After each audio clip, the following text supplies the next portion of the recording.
जय श्री कृष्ण दोस्तों, आपने देखा होगा या महसूस किया होगा आपके आसपास धर्म पूजा पाठ करने वाले लोगों की जिंदगी भी खुशहाल नहीं होती जितनी कि अधर्मी लोगों की होती है। ये सब देखकर आपके मन में भी कभी ना कभी सवाल जरूर उठा होगा कि आखिर अच्छे लोगों के साथ बुरा क्यों होता है। इसका उत्तर श्रीमद् भगवद गीता में भगवान श्री कृष्ण ने दिया है।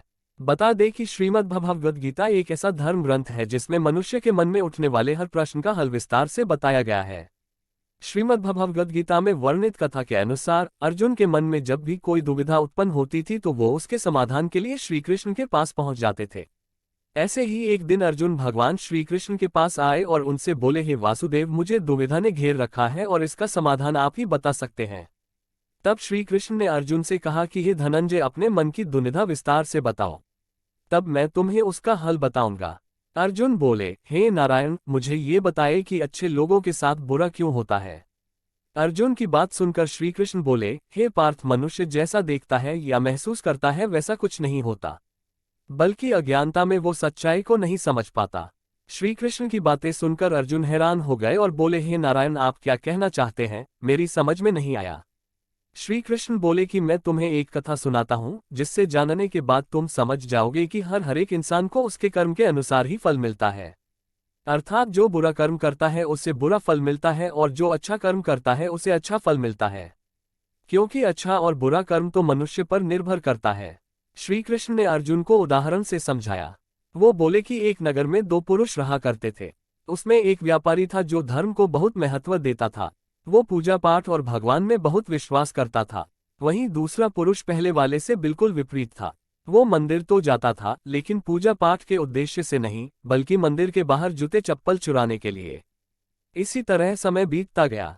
उस नगर में जोर की बारिश हो रही थी। उस दिन मंदिर में पंडित के अलावा कोई नहीं था।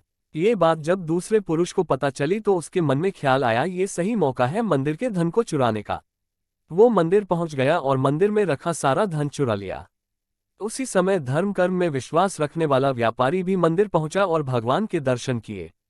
लेकिन मंदिर का पुजारी उस भले व्यक्ति को चोर समझ बैठा और शोर मचाने लगा। इतने में मंदिर में भीड़ जुट गई और लोग उस व्यापारी को चोर समझ बैठे। व्यापारी बचता हुआ उस मंदिर से तो निकल गया, लेकिन दुर्भाग्य ने उसका साथ नहीं छोड़ा। बाहर निकलते ही वो एक गाड़ी से टकरा गया और घायल हो गया। वह किसी तरह अपने घर जा रहा था, तभी रास्ते में उसकी मुलाकात उस व्यक्ति से हुई जिसने मंदिर का धन चोरी किया था। व्यापारी को देख वह व्यक्ति क्रोधित हो गया और घर पहुंचते ही भगवान की सारी तस्वीर निकालकर फेंक दी। वह भगवान से नाराज होते हुए अपना जीवन व्यतीत करते लगा। कुछ समय बाद दोनों ही व्यक्तियों की मृत्यु हो गई और दोनों ही यमराज की सभा में पहुंचे।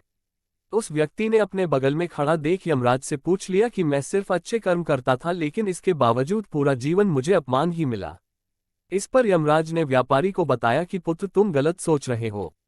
जिस दिन तुम्हें गाड़ी से टक्कर लगी थी उस दिन तुम्हारे जीवन का आखिरी दिन था, लेकिन तुम्हारे अच्छे कर्म की वजह से ही तुम्हारा एक्सीडेंट एक छोटे चोट में परिवर्तित हो गई। और इस व्यक्ति के बारे में जानना चाहते हो तो बता दे कि इसकी किस्मत में राजयोग था। श्री कृष्ण अर्जुन को ये कथा सुनाने के बाद पूछते हैं कि पार्थ, तुम्हें तुम्हारे प्रश्न का उत्तर मिल गया। ऐसा सोचना कि भगवान किसी के अच्छे कर्म को नजरअंदाज कर रहे हैं तो ये बिल्कुल गलत है। भगवान हमें किसी रूप में दे रहा है ये समझ में नहीं आता, लेकिन अगर आप अच्छे कर्म करते हैं तो भगवान का आशीर्वाद सदैव आप पर बना रहता है।